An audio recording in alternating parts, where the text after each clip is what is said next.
नमस्ते, सदा वत्सले मातृभूमि, जय हिंद। दोस्तों, आज की टॉप हेडलाइंस हैं। डीआरडीओ बना रहा है नए आर्चर यूएवी को जो कि आर्म्ड होगा। कल्याणी ग्रुप ने स्वदेशी रूप से तैयार की गई ट्रक माउंटेन आर्टिलरी गन को भारतीय सेना को ट्रायल्स के लिए भेजा। डीआरडीओ की अस्त्रा MK2 रेल और इजेक्टर क्षमता के साथ लैस होगी। भारतीय नौसेना ने रिक्वेस्ट फॉर इंफॉर्मेशन जारी किया 4 यूज्ड माइन काउंटर मेजर्स के लिए। अफगानिस्तान की हालत को लेकर प्रधानमंत्री हाई लेवल ग्रुप की मीटिंग करने वाले हैं। भारतीय वायुसेना ने आजादी का अमृत महोत्सव बनाने के लिए अपने लड़ाकू विमानों का एलिफेंट वॉक आयोजित किया। चीन को देखते हुए जापान अपने रक्षा बजट को बढ़ा रहा है। स्वदेशी रूप से तैयार की गई ट्रक माउंटेन आर्टिलरी गन जिसे कि कल्याणी ग्रुप ने बनाया है, उसे भारतीय सेना को उन्होंने सौंप दिया है हाई एल्टीट्यूड एरिया में ट्रायल्स के लिए, जिसके बाद इसे उन्नत किया जाएगा। इसका नाम है TC-20। इसे चीफ ऑफ डिफेंस स्टाफ के निर्देशों के अनुसार बनाया जा रहा है। TC-20 स्टील वर्जन है 155 mm 39 कैलिबर अल्ट्रा लाइट हाउवित्जर का। इसका वजन 6.8 टन है और 30 किलोमीटर की रेंज है। भारतीय सेना TC-20 की यूनिटें खरीदेगी।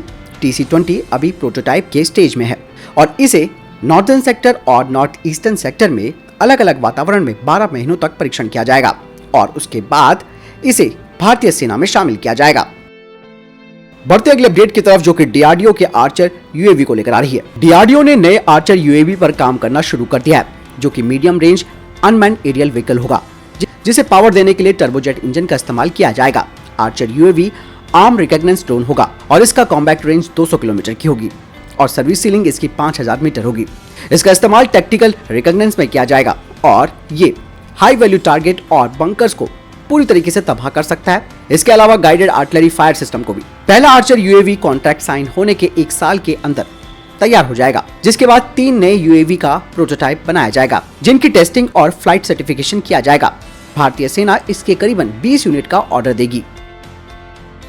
भारतीय नौसेना ने 13 करोड़ रुपए का कॉन्ट्रैक्ट किया है स्टार्टअप ग्रुप सेफ सीज के साथ, जिसके तहत स्वदेशी रूप से विकसित रोबोटिक लाइफ बॉयज को खरीदा जाएगा। और ये रोबोट लाइफ बॉयज ऑटोनॉमस और इलेक्ट्रॉनिक इक्विपमेंट के साथ साथ कई तरीके के सेंसर्स इसमें फिट किए गए हैं और ये इक्विपमेंट पानी में फंसे हुए व्यक्ति का भी पता लगा सकता है और ऑटोमेटिकली उसके पास भी जा सकता है। और आत्मनिर्भर भारत अभियान को बढ़ावा देते हुए भारतीय नौसेना ने देश के पहले स्वदेशी रूप से विकसित रोबोटिक लाइफ बॉयज खरीदने के लिए 13 करोड़ रुपए का ये अनुबंध किया है। भारत में इसे इनोवेशन फॉर डिफेंस एनालिसिस यानी कि IDEX चैलेंज के तहत बनाया गया है। दोस्तों, आपको जैसे कि मालूम होगा कि रक्षा मंत्रालय ने कहा था कि IDEX रक्षा और एरोस्पेस क्षेत्रों में विभिन्न हितधारकों के लिए एक प्लेटफॉर्म उन्हें प्रदान करता है, जो कि टेक्नोलॉजी को डेवलप करने के लिए एक बहुत बड़ा मंच होगा और इसीलिए इसके तहत जो नई स्टार्टअप कंपनीज हैं वो कार्य कर रही हैं। IDEX में कई तरीके के चैलेंजेस दिए गए हैं, जिसमें situational awareness, artificial intelligence, aircraft trainer, non lethal devices, 5G network, under water domain awareness, drone swarms और डेटा कैप्चरिंग जैसे। भारतीय नौसेना ने विदेशी कंटेंडर्स को 4 used mine counter measures vessels के लिए रिक्वेस्ट फॉर इंफॉर्मेशन जारी किया है और ये सौदा गवर्नमेंट टू गवर्नमेंट एग्रीमेंट के तहत किया जाएगा और पहली वेसल की डिलीवरी कॉन्ट्रैक्ट के साइन होने के 10 महीने के अंदर दी जानी चाहिए। इसके अलावा 3 वेसल्स को हर 4 महीने के अंदर दिया जाना होगा। दोस्तों, मैं आपको बताना चाहूंगा कि जो ये second hand mine counter measures vessels होंगी, इसके लिए रशिया आगे आ सकता है, क्योंकि रशिया पहले से ही अपनी नौसेना के 9 वॉरफेयर क्षमता की latest Alexander E class vessels को आधुनिक बना रहा है और ये एक चांस हो सकता है रशिया के पास कि वो भारतीय नौसेना को अपने सेकंड हैंड नित्या क्लास माइन स्वीपर दे सकता है। बढ़ते अगले अपडेट की तरफ, जो कि अस्त्रा MK2 मिसाइल को लेकर आ रही है।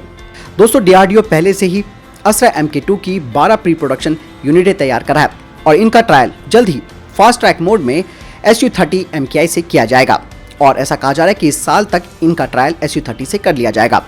अस्त्रा MK2 रेल और इजेक्टर क्षमता से लैस होगी। अस्त्रा MK2 में काफी सारी नई विशेषताएं होने वाली है, खासतौर पर इसके शेप ऑफ कंट्रोल सरफेस की, जिसमें एक बड़ा बदलाव होगा और इस तरीके से ये इसे अस्त्रा MK1 से अलग बनाएगा। जहां अस्त्रा MK1 में डेल्टा विंग है इसके मिडल सेक्शन में, तो 4 ट्रैप हैं इसके फिन्स में, तो वहीं अस्त्रा MK2 के फ्रंट में क्रॉप डेल्टा विंग होगा। भारतीय वायुसेना ने आजादी का अमृत महोत्सव बनाने के लिए अपने लड़ाकू विमानों का एलिफेंट वॉक किया। आजादी के 75वें साल का जश्न मनाने के लिए एयरफोर्स के 75 लड़ाकू विमानों ने इस एलिफेंट वॉक में हिस्सा लिया। इंडियन एयरफोर्स ने एलिफेंट वॉक की तस्वीरें भी जारी की। इसमें राफेल लड़ाकू विमानों के साथ साथ जागुआर एयरक्राफ्ट की फ्लीट भी है। एयरफोर्स ने ट्वीट करके लिखा कि राफेल का दम, जागुआर की ताकत। एयरफोर्स ने जिन तस्वीरों को शेयर किया उसे देखकर हम सब हिंदुस्तानियों का सीना गर्व से चौड़ा होना चाहिए और इनको देखकर दुश्मन का कलेजा जरूर कांप रहा होगा। एलिफेंट वॉक का मतलब दोस्तों क्या होता है ये भी आप जान लीजिए। जब कई लड़ाकू विमान एक साथ एक ही जगह से उड़ान भरते हैं तो टेक ऑफ से ठीक पहले क्लोज फॉर्मेशन एलिफेंट वॉक कहलाती है। इस टर्म का इस्तेमाल अमेरिका की एयरफोर्स करती है। इस टर्म का इस्तेमाल सबसे पहले द्वितीय विश्व युद्ध के वक्त किया गया था, जब बड़ी तादाद में मित्र राष्ट्रों के लड़ाकू विमान हमले के लिए एक साथ उड़ान भरते थे। उन्हें देखकर ऐसा लगता था जैसे हाथियों का झुंड प्यास बुझाने के लिए किसी जल स्रोत की तरफ रवाना हो गया है। इसीलिए इसे एलिफेंट वॉक का नाम दिया गया है। एक हाई लेवल ग्रुप अफगानिस्तान में भारत की प्राथमिकताओं पर ध्यान केंद्रित कर रहा है, जिसमें भारतीयों की सुरक्षित वापसी और अफगान की जमीन का इस्तेमाल देश के खिलाफ आतंकवाद में ना हो ये सुनिश्चित करना शामिल है। प्रधानमंत्री नरेंद्र मोदी ने अफगान मामले पर एक हाई लेवल कमेटी बनाई है, जिसमें विदेश मंत्री एस जयशंकर, राष्ट्रीय सुरक्षा सलाहकार अजीत डोभाल और कई अलग अलग मंत्रालय और संगठनों के वरिष्ठ अधिकारी शामिल है। इस ग्रुप को प्रधानमंत्री नरेंद्र मोदी ने अफगानिस्तान में तेजी से बदलते हुए हालातों को लेकर तत्काल प्राथमिकताओं के आधार पर तैयार किया है। ऐसा माना जा रहा है कि अभी भी कई भारतीय अफगानिस्तान में फंसे हैं। तालिबान ने 140 अफगान सिखों और हिंदुओं को भी काबुल हवाई अड्डे में प्रवेश करने से रोक दिया था। ये काबुल से दिल्ली के लिए सैन्य निकासी उड़ान पकड़ना चाहते थे। भारत का कहना है कि उन अफगानों के साथ भारत खड़ा है जिन्होंने देश का समर्थन किया और जो तालिबान के खतरों का सामना कर रहे हैं। सबसे बड़ी बात दोस्तों इस वक्त यह है कि सुरक्षा के मोर्चे पर भारत को इस वक्त लश्कर ए तोयबा, जैश ए मोहम्मद और लश्कर ए जहांगीर जैसे पाकिस्तान स्थित आतंकवादी समूह के 10,000 से अधिक लड़ाकों की अफगानिस्तान में उपस्थिति के बारे में काफी चिंता है। तालिबान के एक प्रमुख गुट हक्कानी नेटवर्क के बारे में भी चिंताएं हैं, जिसने अतीत में भारत के हितों को निशाना बनाया और पाकिस्तान के सुरक्षा प्रतिष्ठानों के साथ उसके अच्छे संबंध है। भारत और अल्जीरिया की नौसेनाओं ने अल्जीरिया के अपतटीय क्षेत्र में नौसेना युद्ध अभ्यास किया, जो दोनों पक्षों के बीच बढ़ते समुद्री सहयोग को प्रदर्शित करता है। अधिकारियों ने बताया कि भारतीय नौसेना के आईएनएस तबर और अल्जीरियाई नौसेना के पोत इजाजेर ने इसमें हिस्सा लिया। भारतीय नौसेना के प्रवक्ता कमांडर विवेक माधव लाल ने इस अभ्यास को ऐतिहासिक बताते हुए कहा कि इसने भविष्य में दोनों नौसेनाओं के बीच संवाद और सहयोग को बढ़ाने की संभावनाओं को खोल दिया है।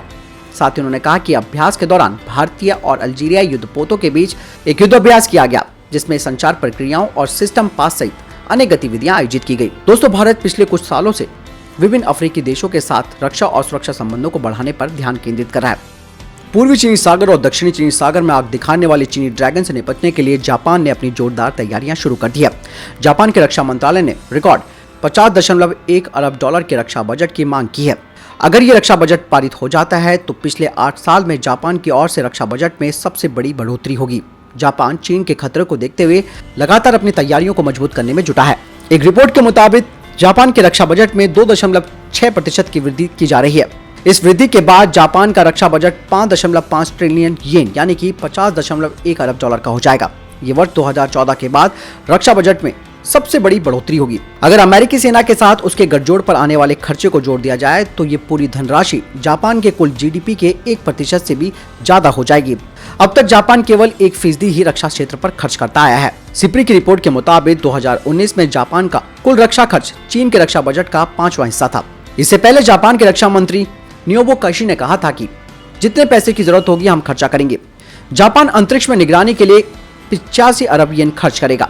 यही नहीं, जापान साइबर सुरक्षा को मजबूत करने के लिए जापानी 34.5 अरब येन का इन्वेस्टमेंट करेगा। यही नहीं, जापान अपनी हवाई ताकत को मजबूत करने के लिए अमेरिका से 5वीं पीढ़ी के F-35 विमान अपनी वायुसेना और नौसेना के लिए खरीद रहा है। जापान इन हथियारों की खरीद ऐसे समय पर कर रहा है जब चीन ने उसके विवादित द्वीपों पर अपनी गश्त बढ़ा दी है। तो दोस्तों ये थे अभी तक के टॉप डिफेंस और स्पेस अपडेट। वीडियो के संबंध में कोई प्रश्न, जवाब या आपका कोई सवाल है कमेंट सेक्शन में लिखकर जरूर पूछ सकते हैं। साथ ही दोस्तों चैनल सब्सक्राइब करना ना भूलिएगा। मिलता हूं नए वीडियो के साथ, ख्याल रखिएगा अपना। नमस्कार, जय हिंद, वंदे मातरम।